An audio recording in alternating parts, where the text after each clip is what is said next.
इस लेसन में आपसे बात करूंगा मैं अबाउट यूटीएम पैरामीटर्स। हम बात करेंगे कि यूटीएम पैरामीटर्स क्या होते हैं और ये क्यों आपके कैंपेन्स के लिए जरूरी हैं। प्लस आप कैसे यूटीएम पैरामीटर्स क्रिएट कर सकते हो और कैसे आपको उन्हें यूज करना है फॉर फेसबुक एड्स। ठीक है। सो पहले आप ये समझो कि यूटीएम पैरामीटर्स की जरूरत क्या है। देखो, सपोज करो कि आप एड्स रन कर रहे हो मल्टीपल प्लेटफॉर्म्स पे। आप एड रन कर रहे हो ऑन फेसबुक, देन आप एड रन कर रहे हो on Google ads, I mean Google search ads, then आप एड रन कर रहे हो ऑन यूट्यूब एड्स। ठीक है।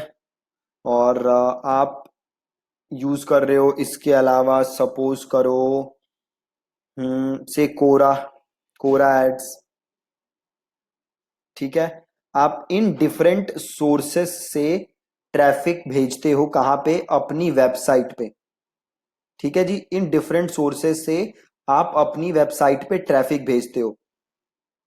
अब देखो कि सिचुएशन क्या क्रिएट हो जाएगी। अब आप इन सारे प्लेटफॉर्म से ट्रैफिक भेज रहे हो तो ऑफ कोर्स जाहिर सी बात है आप ये सारा डेटा ट्रैक करोगे कि भैया कहां से कितना ट्रैफिक आ रहा है, कितनी सेल आ रही है और कैसा चल रहा है सारा चीजें। ठीक है। आप ये सारी चीजें ट्रैक करोगे। अब प्रॉब्लम कहां होगी कि देखो, अब ट्रैकिंग यहां पे दो टाइप से होगी। पहली चीज क्या होगी, आप इन सबके खुद के प्लेटफॉर्म देखोगे। राइट, फॉर एग्जाम्पल अगर आप फेसबुक एड्स यूज कर रहे हो तो आप फेसबुक के प्लेटफॉर्म की रिपोर्टिंग देखोगे। अगर आप गूगल सर्च यूज कर रहे हो तो आप गूगल की रिपोर्टिंग देखोगे। अगर आप यूट्यूब एड्स यूज कर रहे हो तो अगेन आप गूगल के डैशबोर्ड से यूट्यूब का डेटा देखोगे। बट आप एक देखना चाहते हो कंबाइंड व्यू, है ना। आप क्या देखना चाहते हो कि कंबाइंड व्यू, कि भैया सारे प्लेटफॉर्म मिला के कैसा रिजल्ट दे रहे हैं। आप देखना चाहते हो कंबाइंड व्यू। अब ये कंबाइंड व्यू आप कैसे देखोगे? कंबाइंड व्यू से मतलब क्या है कि फेसबुक, गूगल, यूट्यूब, कोरा, ऑर्गेनिक ये सब मिला के कैसा परफॉर्म कर रही है। तो कंबाइंड व्यू आप देखोगे गूगल एनालिटिक्स में, या फिर अगर आपने कोई और मार्केटिंग प्लेटफॉर्म, एनालिटिक्स प्लेटफॉर्म खरीदा हुआ है तो वो 99% लोग जस्ट गूगल एनालिटिक्स यूज करते हैं, तो बाकी बात करने का कोई फायदा नहीं है। तो आप ये डेटा देखोगे कहाँ? गूगल एनालिटिक्स में। अब गूगल एनालिटिक्स आपको हर प्लेटफॉर्म का डेटा दिखाएगा। बट होता क्या है कि गूगल एनालिटिक्स में बहुत बार होती है डिस्क्रिपेंसी। मतलब गूगल एनालिटिक्स आपका डेटा सही नहीं दिखाता। कैसे सही नहीं दिखाता? तो सपोज करो कि ट्रैफिक आया फेसबुक से। ठीक, तो गूगल एनालिटिक्स को क्या दिखाना चाहिए कि ट्रैफिक कहां से आया? फेसबुक से। बट गूगल एनालिटिक्स ये दिखा सकता है कि ट्रैफिक आया डायरेक्ट। मतलब किसी बंदे ने डायरेक्ट आपके वेबसाइट ओपन की। बट वो बंदा आया कहां से था? वो तो आया था फेसबुक से। एनालिटिक्स क्या बता रहा है? डायरेक्ट। अब तो आपको समझ ही नहीं आएगा कि भैया फेसबुक से सेल आ भी रही है कि नहीं आ रही। क्या सेल फेसबुक से आ रही है या सेल डायरेक्ट आ रही है? कहां से सेल आ रही है आपको कुछ आइडिया ही नहीं मिलेगा। अब जब आपको आइडिया नहीं मिलेगा तो आप हो जाओगे कंफ्यूज। सपोज करो फेसबुक से सेल तो आ रही है बट गूगल एनालिटिक्स से सेल आपको दिखा नहीं रहा, तो आपको लगेगा अरे यार गूगल, फेसबुक तो काम ही नहीं करता है सही से। बट फेसबुक से रिजल्ट आ रहा है, बट आपको दिख क्यों नहीं रहा? क्यों? क्योंकि there is a data discrepancy. तो इस डेटा डिस्क्रिपेंसी को ओवरकम करने के लिए हम एक चीज यूज कर सकते हैं जिसको कि कहते हैं हम यूटीएम पैरामीटर्स। क्या कहते हैं? UTM parameters. अब ये यूटीएम पैरामीटर्स क्या होते हैं आप समझो। फॉर सपोज करो आपने कई सारी एड्स देखी होंगी और होता क्या है जैसे ही आप उस एड को क्लिक करते हो तो बहुत ही गंदा सा यूआरएल, बहुत ही लंबा सा यूआरएल खुलता है। ठीक है। जैसे ही आप उस एड को क्लिक करते हो एक बहुत लंबा यूआरएल खुल जाता है जिसमें बड़ी बड़ी सारी चीजें लिखी होती हैं। ठीक।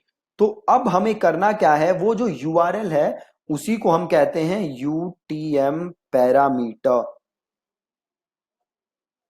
और ये यूटीएम पैरामीटर क्या करता है, तो ये यूटीएम पैरामीटर इंफॉर्मेशन भेजता है गूगल एनालिटिक्स को। ठीक है, ये यूटीएम पैरामीटर इंफॉर्मेशन कहां भेजता है, गूगल एनालिटिक्स को। और होता क्या है, जब आप इंफॉर्मेशन प्री डिफाइंड फॉर्मेट में भेजते हो, प्री डिफाइंड फॉर्मेट में जब आप इंफॉर्मेशन भेजते हो तो डिस्क्रिपेंसी का कोई सवाल नहीं पैदा होता। क्यों कोई सवाल नहीं पैदा होता, क्योंकि आपने ऑलरेडी डेटा को एक प्री डिफाइंड फॉर्मेट है जो गूगल का, उसमें गूगल एनालिटिक्स को भेजा है। ठीक है, तो हम देखते हैं कि ये जो प्री डिफाइंड फॉर्मेट है, जिसे कि यूआरएल बिल्डर या यूटीएम बिल्डर, आप जो भी कहना चाहते हो, यूटीएम पैरामीटर, बड़े सारे नाम है, वो कैसे हम कर सकते हैं। ठीक है, तो उसके लिए आपको करना क्या है, आपको गूगल पे जाना है और आपको सर्च करना है गूगल यूटीएम बिल्डर। ठीक है, गूगल यूटीएम बिल्डर, ये जो पहला लिंक है, आप इस लिंक को ओपन करोगे और जैसे ही आप इस लिंक को ओपन करोगे ये वेबसाइट खुल जाएगी। ठीक है, इस वेबसाइट पे देखो काफी सारी चीजें गूगल ने दी हैं। सबसे पहले गूगल आपसे क्या पूछ रहा है, अब देखो, अब एक ध्यान से चीज देखो। सपोज करो ये मेरी वेबसाइट है, ठीक है, एक सेकंड लोड हो जाए। हाँ, सपोज करो ये है मेरा यूआरएल जहां पे मैं ट्रैफिक भेज रहा हूं। ठीक है, तो ये मेरा मेन यूआरएल हो गया, तो इस यूआरएल को मैं यहां पे डाल दूंगा जहां पे क्या पूछ रहा है मेरे से, वेबसाइट यूआरएल। तो ये डाल दिया वेबसाइट यूआरएल।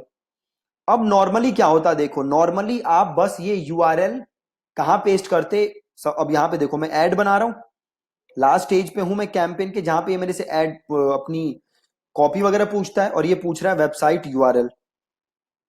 अब मैंने ये वेबसाइट यूआरएल डाल दिया। अब इस केस में होगा क्या, मोस्ट ऑफ द टाइम्स जब ये वेबसाइट यूआरएल यहां जाएगा तो डेटा डिस्क्रिपेंसी होगी। जैसे मैंने आपको पहले बताया कि ट्रैफिक डायरेक्ट आ रहा होगा, बट ट्रैफिक आ रहा होगा फेसबुक से, बट गूगल एनालिटिक्स को लगेगा कि ट्रैफिक आ रहा है डायरेक्ट। ठीक है, तो हमें ऐसे यूआरएल यूज नहीं करना, हमें यूआरएल पैरामीटर के साथ यूज करना है।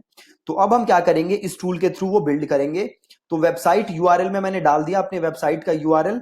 देन ये मेरे से पूछ रहा है सोर्स। ठीक है, क्या पूछ रहा है, सोर्स। अब मैं कहां पे एड रन कर रहा हूं, फेसबुक पे, तो मेरा सोर्स क्या होगा, फेसबुक। अब एक चीज आप ध्यान दो, पहले क्या था, गूगल को पता नहीं था कि ट्रैफिक कहां से आ रहा है, एनालिटिक्स को पता नहीं था कि ट्रैफिक कहां से आ रहा है। हाँ, एनालिटिक्स अपने सिस्टम के थ्रू ऑटोमेटिकली पता कर लेता है कि ट्रैफिक कहां से आ रहा है, बट बहुत बार वो पता नहीं चलता। बट अब वो प्रॉब्लम नहीं होगी, क्यों नहीं होगी, क्योंकि मैं इसे खुद बता रहा हूं कि सोर्स क्या है, कहां से आ रहा है ट्रैफिक। तो मैंने बता दिया भैया ट्रैफिक आ रहा है फ्रॉम फेसबुक। देन ये पूछ रहा है मीडियम कि भैया क्या है, क्या क्या कर रहे हो आप फेसबुक पे। तो आप फेसबुक पे क्या कर सकते हो, ऑर्गेनिक पोस्ट भी कर सकते हो, आप एड भी चला सकते हो, है ना। तो आप यहां पे मीडियम पे लिख दोगे क्या, एड्स लिख दो या सीपीसी लिख दो। ठीक है, सीपीसी कॉस्ट पर क्लिक। देन कैंपेन का नाम। अब फेसबुक पे आप बड़ी सारी एड चला रहे होगे, है ना। तो अगर आप ये डेटा देखना चाहते हो गूगल एनालिटिक्स में कि किस स्पेसिफिक कैंपेन से सेल आ रही है, तो आप उस कैंपेन का भी नाम लिख सकते हो। ठीक है, तो सपोज मैं एक एड चला रहा हूं जिसका कि नाम है, से इसका नाम है एफबी कोर्स, राइट। तो मैंने नाम लिख दिया एफबी कोर्स। देन ये पूछ रहा है कैंपेन की टर्म्स। तो अगर मैं कुछ कीवर्ड वगैरह हैं अलग से इसके जो मैं यूज कर रहा हूं, तो कैंपेन की टर्म भी मैं यहां लिख दूंगा, है ना। अब देखो आप एक चीज, तीन चीजें जो मैंडेटरी हैं वो क्या है, source, then medium, then campaign का नाम, वो तीनों मैंने लिख दिए हैं। अब मैं कैंपेन का टर्म, अगर मैं कुछ कीवर्ड वगैरह यूज कर रहा हूं तो वो मैं लिख सकता हूं। तो सपोज ये मैं दिखा रहा हूं ऐसे लोगों को जिनका इंटरेस्ट है डिजिटल मार्केटिंग में, तो मैंने कैंपेन का टर्म लिख दिया डिजिटल मार्केटिंग। देन कैंपेन का कंटेंट, तो सपोज करो इस कैंपेन के अंदर 5 वीडियोज हैं और ये मेरी वीडियो नंबर 1 है, तो ये मैंने लिख दिया वीडियो नंबर 1। ठीक है, अब देखो आप नीचे देख रहे हो, कितना बड़ा सा एक यूआरएल आ रहा है आपके पास, इसको कॉपी करो। अब हमें ये वाला यूआरएल अपनी एड्स के लिए यूज करना है। तो अगर मैं यूआरएल, ये कॉपी यूआरएल अगर मैं कहीं पेस्ट करूं तो देखो ऊपर देखो कितना बड़ा सा यूआरएल आ रहा है। ठीक है, ऐसा यूआरएल आपको दिखता होगा जब आप एड्स पे क्लिक करते हो। अब अगर मैं इस यूआरएल को ओपन करूंगा तो आप देखोगे कि मैं फेसबुक के पास बाय डिफॉल्ट कुछ इंफॉर्मेशन भेज रहा हूं। क्या इंफॉर्मेशन भेज रहा हूं? सोर्स, भैया ट्रैफिक कहां से आ रहा है? फेसबुक से। देन मैं भेज रहा हूं मीडियम कि भैया क्या कर रहा हूं मैं। देन मैं भेज रहा हूं एफबी कैंपेन का नाम, देन टर्म, देन कंटेंट। अब मैं इतना सारा डेटा फेसबुक को भेज रहा हूं। तो अब मेरे पास दो ऑप्शन है, या तो मैं ये यूआरएल कॉपी करूं और यहां पे पेस्ट कर दूं, काम खत्म। ठीक है, ये तो है मेरा ऑप्शन नंबर 1। या फिर मेरे पास एक और ऑप्शन है, वो ऑप्शन क्या है? मेरा डिफॉल्ट यूआरएल क्या था? ये वाला, राइट। तो मैं ये क्लोज करूं, यहां पेस्ट करूं, और फेसबुक भी मेरे को एक ऑप्शन दे रहा है, देखो build a URL parameter. Facebook भी एक मेरे को ऑप्शन दे रहा है यूआरएल बिल्डर का, जो मैं पहले मैंने यहां से बिल्ड किया था। अब मैं चाहूं तो यहां से बिल्ड ना करके विद इन फेसबुक भी बिल्ड कर सकता हूं। मैं ये वाला तरीका प्रेफर करता हूं जो मैंने आपको अभी बताया। बट अगर आप चाहो तो यहां से भी बिल्ड कर सकते हो। यहां से बिल्ड करना है तो क्या करना है? मैंने जो मेरा मेन यूआरएल था वो यहां पेस्ट किया। देन नीचे को ऑप्शन आ रहा है बिल्ड अ यूआरएल पैरामीटर। अब मैं क्लिक करूंगा build a URL parameter. Then Facebook मेरे से पूछ रहा है, देखो कैंपेन का सोर्स। ठीक है, तो कैंपेन का सोर्स क्या है? फेसबुक। अब पूछ रहे कैंपेन का मीडियम। अब देखो यहां पे एक कमाल की चीज है, कैंपेन मीडियम या फिर कैंपेन सोर्स में भी मैं जाता हूं तो बड़े सारे ऑप्शन देता है फेसबुक, मेरे को देता है कैंपेन आईडी। ये क्या है कि आप ये चीजें ऑटो फिल भी कर सकते हो। मतलब अगर कैंपेन सोर्स में मैं कैंपेन आईडी सेलेक्ट कर देता हूं तो मेरे कैंपेन की आईडी बाय डिफॉल्ट मेरे यूआरएल के पार्ट बन के मेरे एनालिटिक्स में चली जाएगी। ठीक है, तो कैंपेन के सोर्स में आप सिंपल लिख दो फेसबुक। देन देखो आपसे पूछ रहे कैंपेन का मीडियम। अब यहां पे चाहो आप तो कुछ इंफॉर्मेशन डायरेक्टली सेलेक्ट कर सकते हो। फॉर एग्जाम्पल देखो यहां पे कुछ मीडियम का ऑप्शन नहीं है। अब देखो सपोज करो मैंने सेलेक्ट किया एडसेट आईडी। अब होगा क्या, जो भी मेरा एडसेट है उसका नाम यहां ऑटोमेटिकली आ जाएगा, उसकी आईडी यहां पे ऑटोमेटिकली आ जाएगी। ठीक है, तो आप ये काम भी कर सकते हो। अगेन मैं इसको प्रेफर नहीं करता, आगे भी देखोगे आप कैंपेन नेम। तो अगर मैं कैंपेन का नाम ये सेलेक्ट कर लूं तो जो मेरे कैंपेन का नाम है वो ऑटोमेटिकली मेरे यूआरएल पैरामीटर में आ जाएगा। ऑटोमेटिकली, मुझे हर कैंपेन नाम अलग अलग से नहीं लिखना, वो ऑटोमेटिकली फेसबुक फेच कर लेगा। ठीक है, तो आप चाहो तो ये ऑटो फिल वाले काम कर सकते हो या फिर आप इसे मैन्युअली फिल कर सकते हो। तो जैसे मैंने कैंपेन का नाम लिखा, कैंपेन सोर्स लिखा फेसबुक, और कैंपेन मीडियम मैंने लिख दिया सीपीसी। कैंपेन के नाम में आप अपने कैंपेन का नाम लिख दोगे। सपोज ये कैंपेन में रन कर रहा हूं उन लोगों को जिनका इंटरेस्ट है डिजिटल मार्केटिंग में, तो डीएम सेलेक्ट कर लिया। देन आप लिख दोगे कैंपेन का कंटेंट। ठीक है, तो सपोज ये है वीडियो 1। अब आप देख लो नीचे ये खतरनाक सा यूआरएल आ गया, और इसे कर दो अप्लाई। राइट, अब होगा क्या, जैसे ही आप इस यूआरएल को ओपन करोगे तो ये बहुत बड़ा सा यूआरएल खुलेगा, और इस यूआरएल के थ्रू सारी इंफॉर्मेशन फेसबुक के पास, सॉरी नॉट फेसबुक, सारी इंफॉर्मेशन गूगल एनालिटिक्स के पास या फिर कोई भी दूसरा एनालिटिक्स प्लेटफॉर्म होगा तो उसके पास चली जाएगी। ठीक है जी, तो आई होप कि आपको यूटीएम पैरामीटर क्या है वो क्लियर है। मैं एक बार दोबारा रिपीट कर देता हूं। नॉर्मली क्या होता है, जब भी आप एड रन करते हो तो आप अपना यूआरएल ऊपर से कॉपी करके एड में पेस्ट कर देते हो, अपना जो भी यूआरएल आपका प्लेटफॉर्म मांगता है वहां पेस्ट कर देते हो। बट होता क्या है कि कई बार गूगल एनालिटिक्स या जो दूसरा डेटा एनालिटिक्स प्लेटफॉर्म है वो डेटा सही से फेच नहीं कर पाता और गलत डेटा रिप्रेजेंट होता है आपके एनालिटिक्स प्लेटफॉर्म में। तो इसको ओवरकम करने के लिए हम क्या यूज कर सकते हैं, यूआरएल बिल्डर या यूटीएम पैरामीटर्स। जब भी हम यूटीएम पैरामीटर यूज करते हैं तो होता क्या है, हम प्री डिफाइंड डेटा, जैसे कि ये था जिसमें वेबसाइट, यूआरएल, सोर्स, मीडियम, हम प्लेटफॉर्म को प्रोवाइड कराते हैं खुद से। जब हम खुद से प्रोवाइड कराते हैं तो कोई भी डिस्क्रिपेंसी नहीं रहती।